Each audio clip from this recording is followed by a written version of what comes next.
Magandang hapon. Welcome sa Lotto Result Today PH.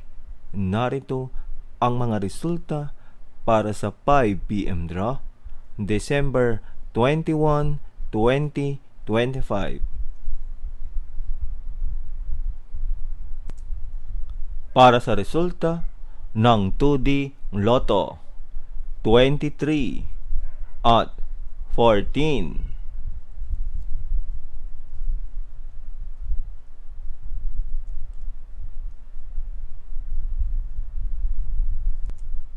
Para sa resulta ng 3D Lotto, 6, 3, at 0.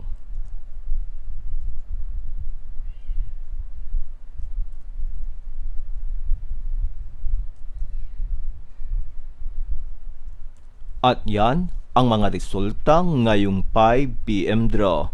Para lagi kang updated sa mga Lotto draw result, mag-like and subscribe. Maraming salamat po sa panood.